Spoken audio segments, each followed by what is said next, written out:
apa namanya ya, kesimpulan dari semuanya begitu, yaitu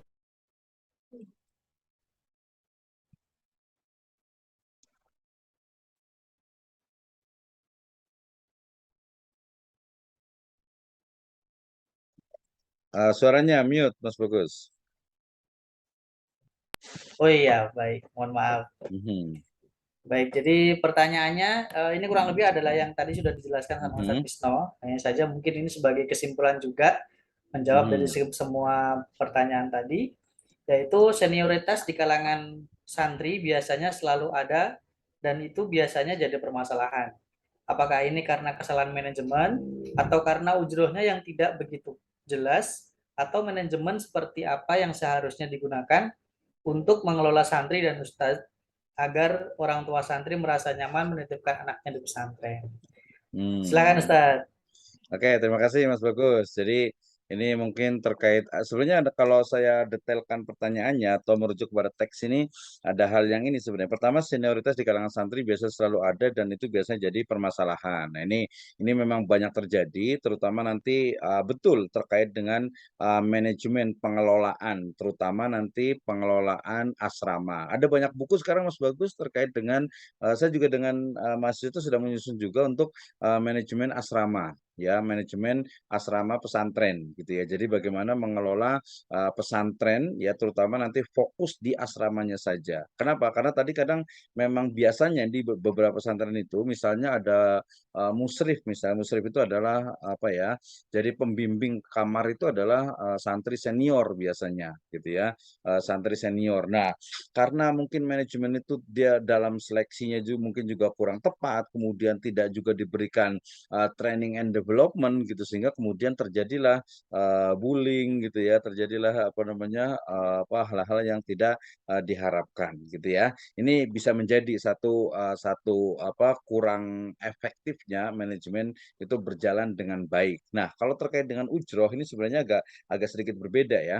Kalau tadi saya katakan bahwa senioritas dalam artian mungkin munculnya mungkin ada kekerasan dan sebagainya itu memang dari mulai saya lihat dari mulai seleksinya mungkin yang perlu lebih didetailkan dan dijadikan mungkin kayak semacam diberikan SOP-nya ya.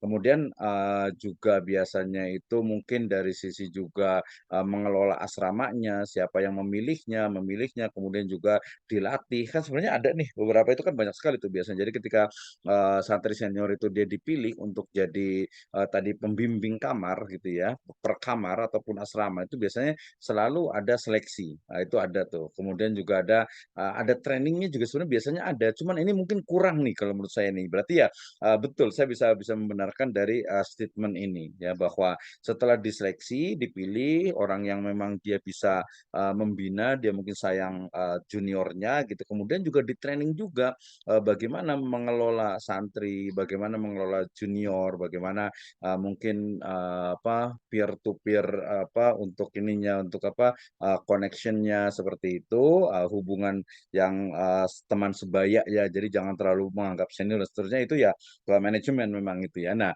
kalau karena ujrohnya yang tidak begitu jelas, nah ini juga harus dijelaskan juga apakah memang akan dibayar ya. Ini kan kalau musrif gitu ya. Kalau musrif beberapa kalau musrif yang memang dia itu ya otomatis dia dibayar gitu ya. Ada fee-nya lah gitu ya. Nah, ini juga perlu ini kan di awal di akadnya gitu ya. Jadi harus dilihat dari awal di akadnya itu. Nah, atau manajemen seperti apa yang sudah digunakan oleh santri dan ustadz agar orang tua santri merasa nyaman menunjukkan anaknya di pesantren. Nah, pertama harus belajar tentang manajemen pesantren secara umum ya. Manajemen pesantren secara umum itu yang pertama harus dipelajari. Yang kedua adalah manajemen dari masing-masing divisi. Misalnya tadi yang di sekolahan, berarti ada manajemen sekolahan pesantren ya. Kemudian tadi di asrama berarti ada manajemen khusus asrama pesantren. Nanti ada manajemen dapur khusus dapur ya, sampai ke manajemen lapangan itu pun juga harus ada juga gitu ya. Termasuk juga keamanannya nanti secara umum sampai kepada juga keuangannya dan jangan lupa fasilitas dan juga sarana prasarana.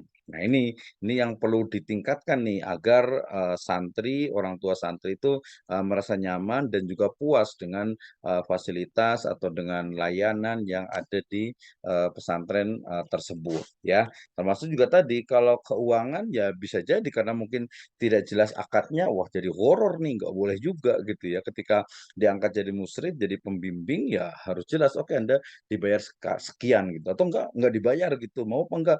Maulah nggak apa-apa karena hikmah atau karena kewajiban. Nah, itu juga bagian juga sebenarnya, karena kan nanti ada fasilitas yang lain yang diberikan kepada musrif tersebut. Oke, itu Mas Bagus.